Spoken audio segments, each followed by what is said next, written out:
10 years had passed since Bisi left the streets behind. The girl who once wandered aimlessly, broken and lost, had transformed into a woman who knew exactly who she was.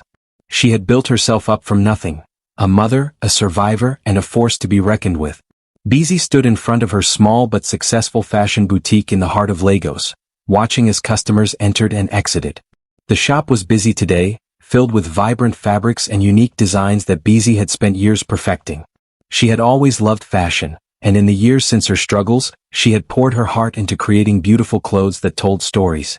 Today those stories had earned her respect, not just from her customers but from her peers as well. Her son, Adideo, was now 10 years old, a smart, lively boy with her eyes and his father's smile. Bisi often thought about Tolu, but only for a moment. He had faded into the background of her life, just another ghost of the past. Adideo was her focus now, her pride, her joy. She worked hard to give him everything she hadn't had, a stable home, a bright future, and most of all, love. As she walked through the boutique, greeting her customers, her phone buzzed in her pocket. She pulled it out and saw a message from Ada. "Bisi, I know we haven't talked in years, but I saw your store. It's amazing. I'm so proud of you." Bisi smiled softly, feeling a warmth in her chest. It had been years since she'd heard from Ada. They had lost touch after Bisi had left Gracefield High, and Ada had moved on with her life. But now she was reaching out. Felt good. Bisi quickly typed a response. "Thank you, Ada. It means more than you know. I'm doing well. We should catch up sometime."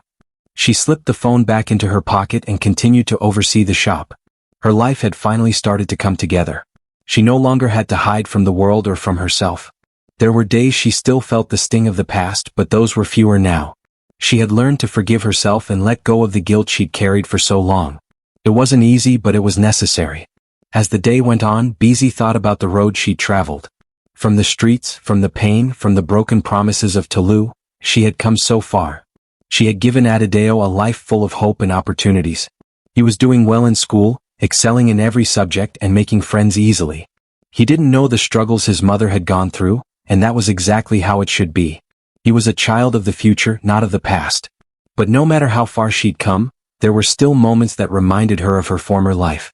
Her old wounds would occasionally flare up, especially when she saw women with their families, or when she heard Tulu's name mentioned in passing. He had moved on, married a woman from a wealthy family, and had his own children. She had heard about it from the gossip, but it didn't bother her as much anymore. His life was his and hers was hers. The one thing Bisi knew for sure was that she had given her son a future. She would never let him face the struggles she had. And for the first time in years she felt proud of what she had built. She watched the sunset from the window of her shop, her heart full of hope for tomorrow. Tolu sat in the spacious living room of his elegant home, the soft hum of the air conditioner barely audible against the silence. He glanced at his wife, Bolu, who sat across from him, scrolling through her phone. The woman beside him, beautiful and poised, seemed a world apart from the girl he had once loved, the girl who had carried his child, the girl he had abandoned. Now, all that remained between Tolu and Bolu was an emptiness that neither of them seemed willing to acknowledge. It had been 10 years since Tolu married Bolu, a woman from a wealthy family with everything he thought he needed: status, comfort, and stability. Bolu was kind, attentive, and always the perfect wife on the outside. But there was something missing in their marriage. Something neither of them could fix. They had been trying for years to have a child. Month after month, Tolu had watched his wife's hopeful expression turn into disappointment as the tests came back negative. It had become a painful routine. Bolu would smile through her tears and Tolu would reassure her, though he knew deep down that the problem was with him. His mind often wandered back to Bisi. He hadn't seen her in years, but he heard bits of gossip through mutual acquaintances. She had a son now, a boy who was growing up strong and healthy. Tolu had no children of his own, no legacy to pass on. He had once been too proud, too focused on his own desires, to see what he had in front of him. Now he felt the weight of that decision every day. Tolu's life felt like it was slipping away from him. He had the house, the car, the perfect wife, but none of it gave him the peace he thought it would. Every night, he lay awake, staring at the ceiling, wondering what might have been if he had made different choices. He had once had everything he could have wanted: love, youth, and a future, and he had thrown it all away. "Bolu," he finally said, his voice breaking the silence. She looked up from her phone, her expression unreadable. "Do you ever think about having a family?" Bolu blinked, surprised by the question. "What do you mean?" she asked, setting the phone down. I mean about children, Tulu said, his gaze fixed on the floor. Do you ever think about how we don't have any? Bolu's eyes softened, but there was a hint of frustration in her voice as she responded. I think about it every day, Tulu. I've told you this before. I want a child as much as you do. But it's not just me. You've been to the doctor, haven't you? Her tone wasn't accusatory, but the hurt was clear in her eyes. Tulu didn't answer right away. His mind drifted back to that day, the day he had made the decision to walk away from Bisi. The day that he had destroyed everything for the sake of his own selfishness. Now, the consequences of that choice were all too real. He had everything but what he truly wanted, a family. I'm sorry, he muttered, more to himself than to Bolu. I'm not sure if I can fix this. Bolu reached across the table, her hand covering his. It's not your fault, Tulu, she said softly, but Tulu knew it wasn't just about fixing this. It was about the years he had wasted, the years he had spent chasing after things that didn't matter, all while Bisi had carried their son alone, building a life for him and herself. That night, Tolu lay in bed beside Bolu, but sleep eluded him. His thoughts were consumed by Bisi, by the child he would never know, by the love he had lost. He knew he couldn't undo the past, but the weight of his choices pressed down on him like an unspoken burden. He had everything but nothing felt right. Tolu hadn't expected to see Bisi that day. He'd been to the mall to buy a new suit for an upcoming business event, his mind still swirling with the frustrations of his marriage. Bolu had insisted on coming along, but he needed a moment alone, away from the constant reminders of his failure. It was in this moment of solitude that he wandered through the high-end stores, attempting to find something that would distract him from the hollowness he felt. He turned a corner, and then, as if the world had paused, he saw her. Bisi.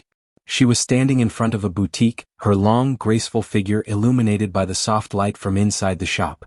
She was laughing with the sales assistant, her smile as radiant as it had always been. But something was different. She was different. Stronger. Confident. Her style was polished, yet effortlessly chic. She looked like the woman she had always been meant to become. Successful, independent, and stunning. Tolu's heart skipped a beat. It had been years since he last saw her, and yet, the moment their eyes met, the past flooded back with overwhelming force. The guilt, the regret, the memory of how he had abandoned her, it all rushed to the surface. He took a step forward, as if drawn by an invisible force, unable to stop himself. Bisi? His voice was barely above a whisper. But Bisi didn't react the way he expected. She didn't smile or soften.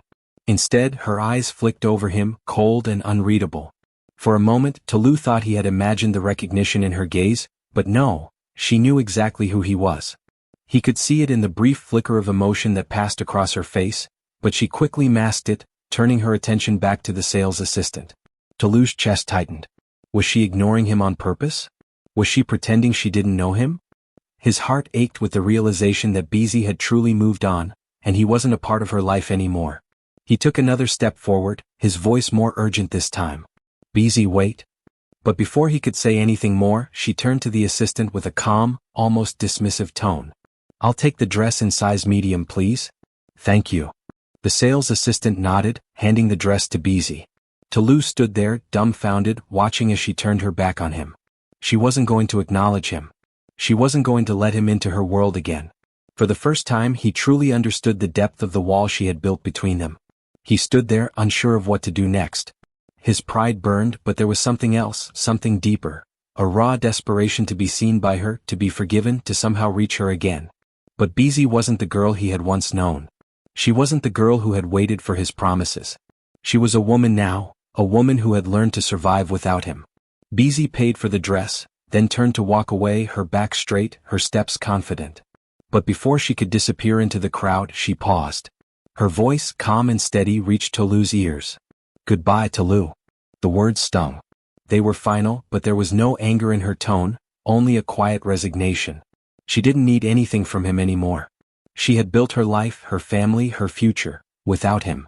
Tolu stood rooted to the spot, watching her leave. The weight of everything he had lost crashed down on him. He had spent years chasing a life that wasn't real, and now, here she was, moving forward without him. As he stepped out into the bright sunlight, he realized the painful truth. Bisi had become everything he could have had, but had foolishly let slip through his fingers. And now she was gone, truly gone. The silence between Tolu and Bolu was louder than any argument they had ever had. It had been building slowly like a wall of glass, transparent, yet fragile and ready to shatter.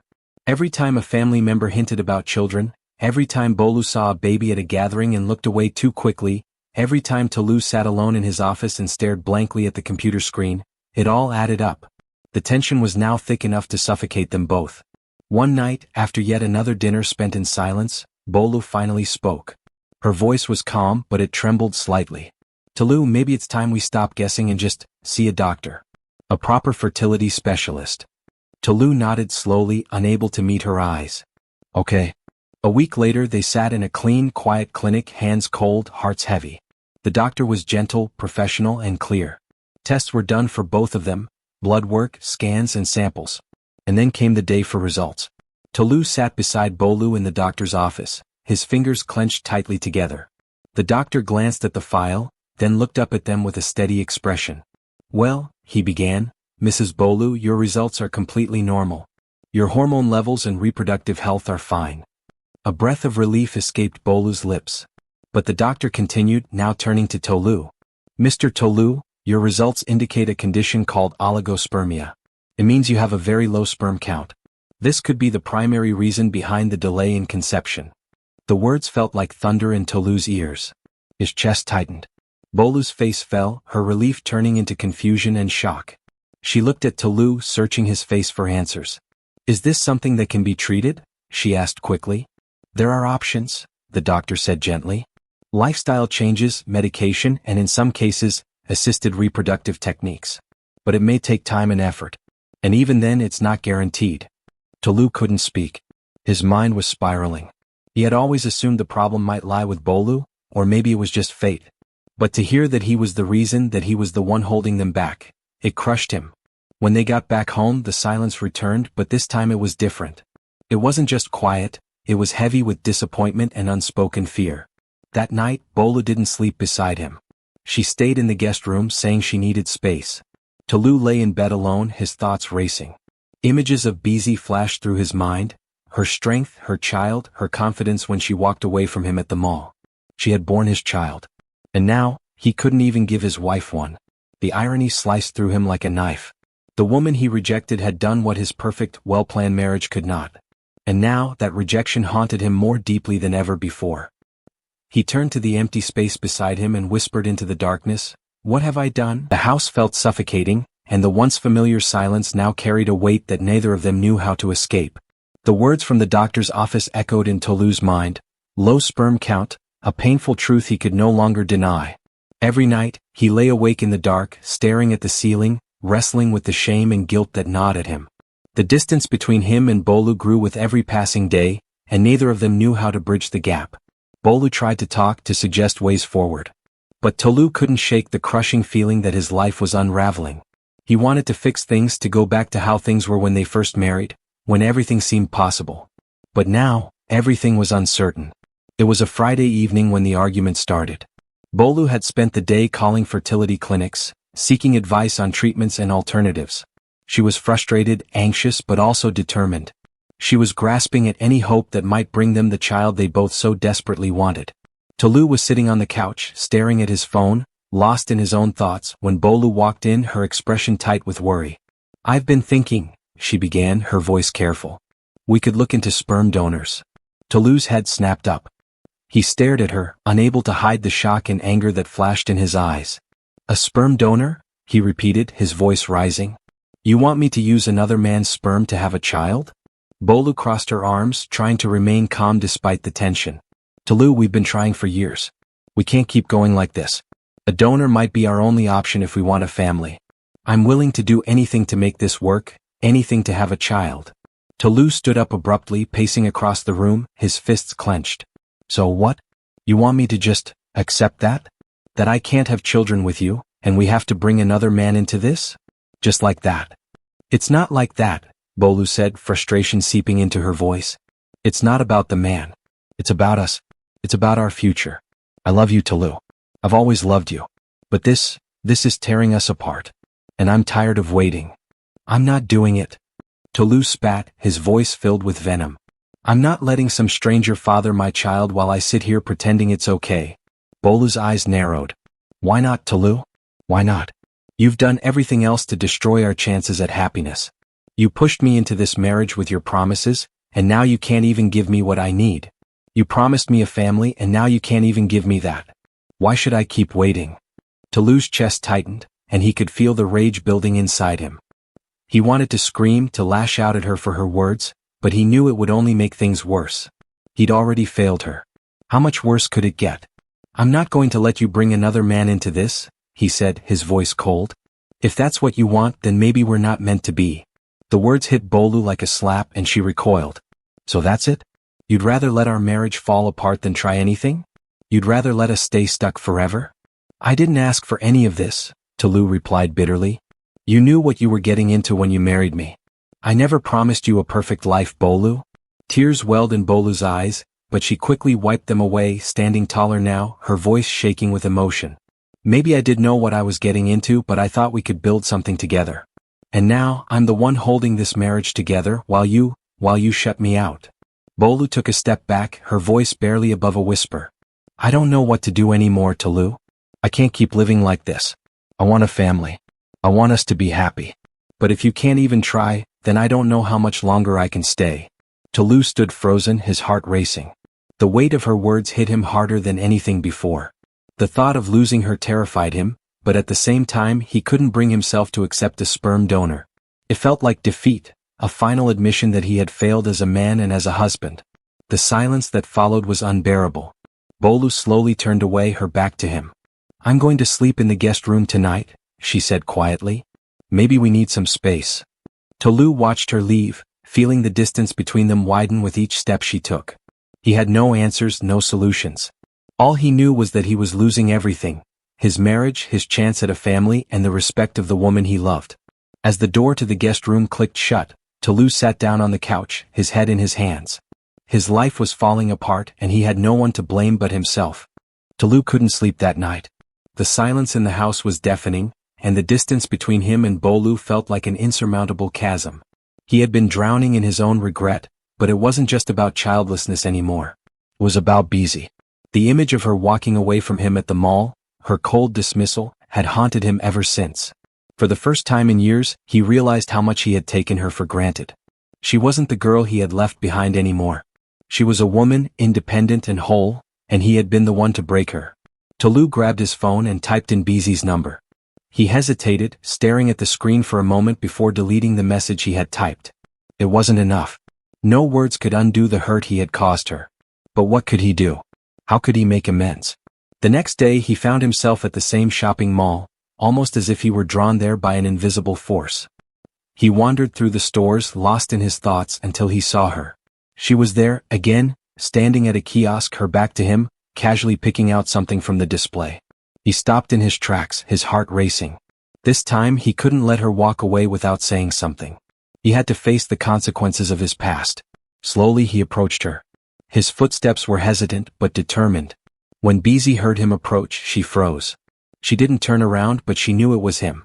Her shoulders stiffened, and Tulu could feel the tension in the air before she spoke. I didn't expect to see you here, she said, her voice flat. There was no warmth, no hint of recognition in her tone, just cold indifference. I didn't expect to see you either, Tulu replied quietly, his voice thick with emotion. But I had to talk to you, Bisi. I owe you an apology. Bisi didn't look at him, but she didn't walk away either. She continued to browse the items in front of her, as if the encounter didn't matter at all. I've been thinking about everything. About how I left you, about how I treated you, Tulu continued, his voice catching in his throat. I was a coward. I was selfish. And I hurt you in ways I can never undo. Bisi still didn't look at him. The silence between them felt suffocating. She finally put the item she had been holding back on the shelf and turned toward him, her expression unreadable. You're right, she said, her voice steady though her eyes were cold. You hurt me. And I don't think you'll ever understand just how deeply you did. Tulu felt the sting of her words like a slap to the face.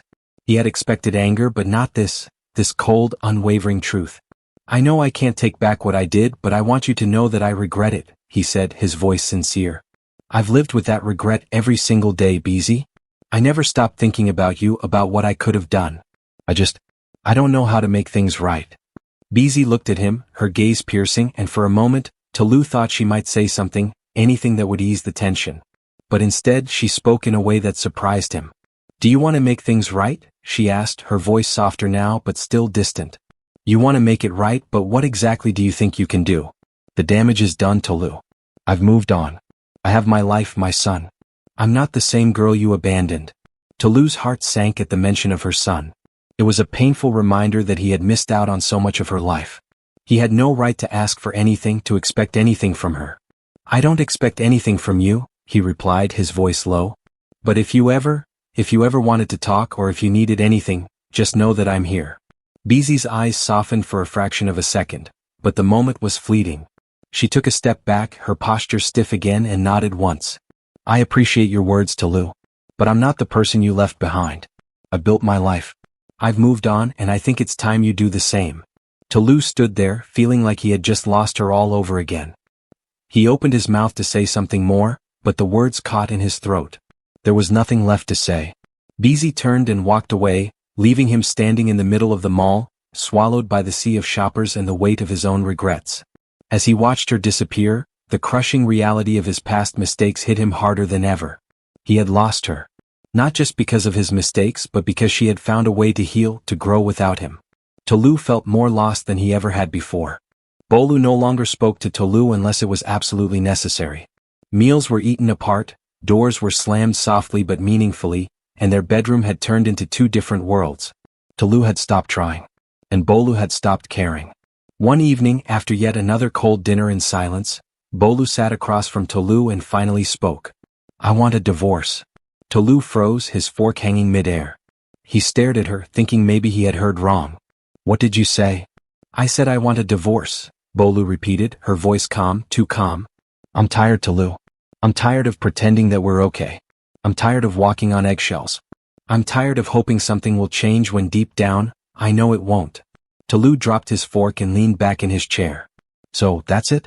Just like that? You're walking away?" "No, Tolu," she said quietly. "You walked away the moment you refused to fight for us.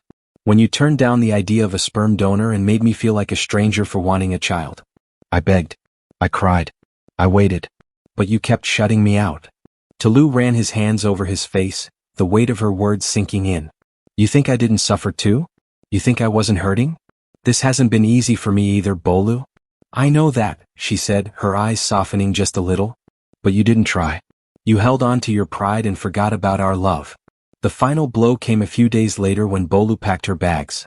Her parents came to pick her up, and without drama or shouting she walked out of their home, and out of his life. Just like that. Tolu sat alone in the living room that night, staring at the spot where Bolu usually kept her sandals. Everything looked the same, but nothing felt right anymore. The emptiness in the house echoed the emptiness in his chest. The divorce papers arrived weeks later. It was over. And Tolu was now alone, with his regrets, his pride, and a haunting realization that he had lost everything. First Bisi, now Bolu, and still no child to hold. Tolu had never felt this kind of emptiness before. His house, once filled with Bolu's perfume and weekend laughter, now echoed with silence. He worked later than usual, not because he had more work, but because going home meant facing his loneliness. But his heart kept pulling him toward Bisi. He didn't know why, and he couldn't explain it, not even to himself. One Saturday afternoon, Tolu took a slow drive through the neighborhood where he'd seen Bisi at the mall. He wasn't stalking her, at least that's what he told himself. He just wanted to see her again. Just once more. As fate would have it, he did.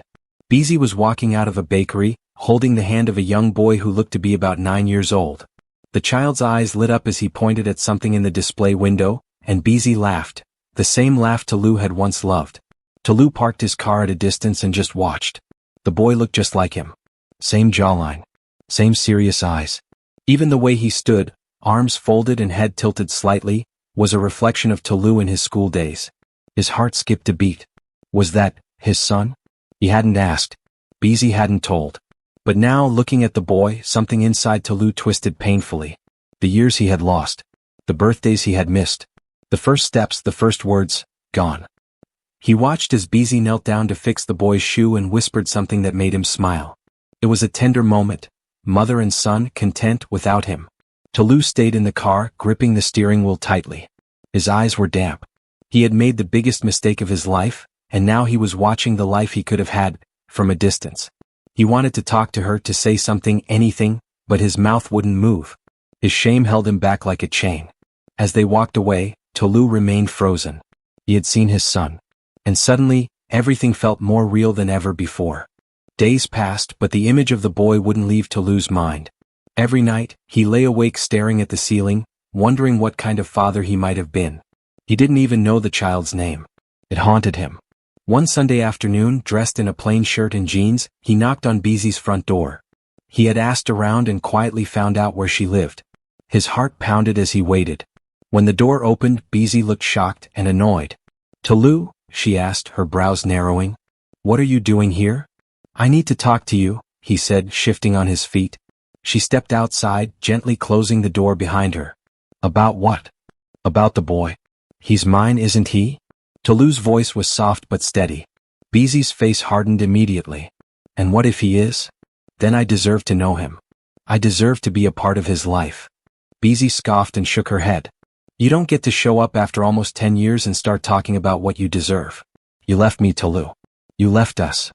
"I know," he said quickly. "And I regret it every single day. But I can't change the past, Bisi. I'm here now. I want to know my son. Please." "You think it's that easy?" she snapped. "You think you can waltz in and be a father after nearly a decade of silence? Do you know what I went through to raise him? Do you know how many nights he cried and asked why he didn't have a daddy like other kids?" Tolu looked down, ashamed. "I was a fool. I was scared. But I'm ready now." Bisi's eyes watered, but her voice remained strong. "He doesn't even know you exist, Tolu. I protected him from that pain. If I let you into his life and you walk away again, it'll break him. And I won't let you do that." "I won't leave again," Tolu whispered. She studied him for a long moment. "You want to be his father? Then prove it. Not with words. With actions. He's not a trophy for you to claim because your life is falling apart. He's a child. My child." And with that, she turned and went back inside, shutting the door firmly behind her. Tolu's days had turned into weeks, and each one felt like an eternity. He had no choice but to wait, though every second burned inside him. Bisi wasn't going to forgive him easily, he knew that much. She had made it clear that if he wanted to be part of their son's life, he would have to work for it. Proving himself wasn't going to be a quick fix. The first test came unexpectedly. Tolu had reached out, sending messages and trying to arrange a time to meet, but Bisi ignored every single one. His calls went straight to voicemail. His frustration grew, but he didn't give up. He knew he had to stay patient, even though his pride felt like it was suffocating him. Then Bisi did something that shocked him. She reached out, but only after weeks of silence. The text was blunt. "I need you to meet me at the old cafe where we used to go. 10 a.m. Don't be late." Tolu didn't even question it. He arrived early, his heart hammering in his chest as he waited by the door of the small cafe. The place had the same quiet charm it had all those years ago, but this time it felt different. He wasn't here for coffee and light conversation. He was here to face the consequences of his actions. Bisi arrived on time, but there was no smile, no warmth in her greeting. She didn't even sit down immediately. Instead, she stood at the table, looking at him with the coldness of someone who had learned the hard way not to trust easily. "You wanted to talk." "Well, talk," she said, her voice laced with authority. Tolu felt a lump in his throat but swallowed it down. "Bisi, I don't know where to start. All I can say is that I'm sorry. I'm sorry for abandoning you. I was selfish, scared. I didn't deserve you or the life we could have had. And I understand if you can't forgive me. I don't expect anything from you." Bisi crossed her arms and raised an eyebrow. "You don't get to decide what I forgive. You don't get to decide anything. I'm the one who was left to carry the burden. I'm the one who had to figure out how to raise our son alone. I'm the one who watched my world crumble because of you." Tolu winced at the raw pain in her voice. She was right. He had no right to expect forgiveness, but still he had to try. "Please, Bisi, I'm not asking for everything to go back to how it was. I'm not asking you to forget what happened. I want a chance to prove I've changed. I want to be there for him. For our son." For a long moment, Bisi didn't speak. She just stared at him, her eyes a mixture of hurt and anger. Then finally she sighed.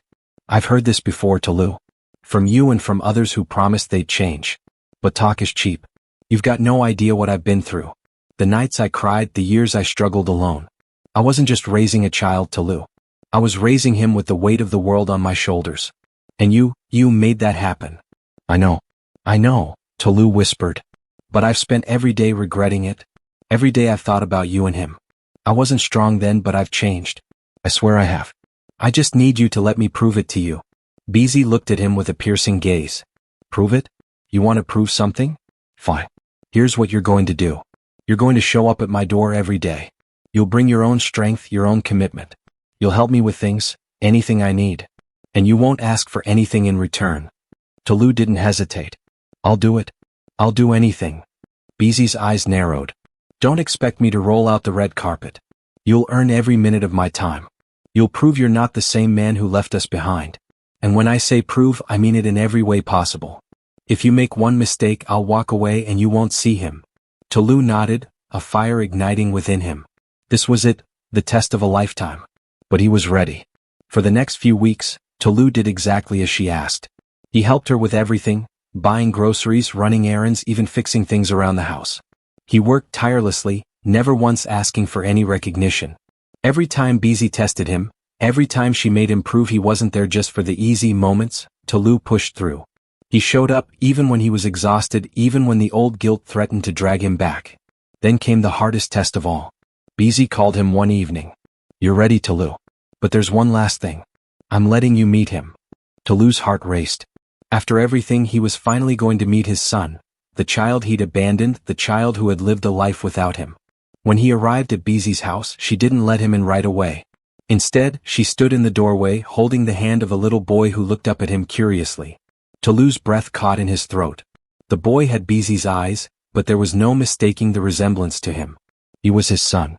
Say hello to your father, Bisi said, her voice soft but firm.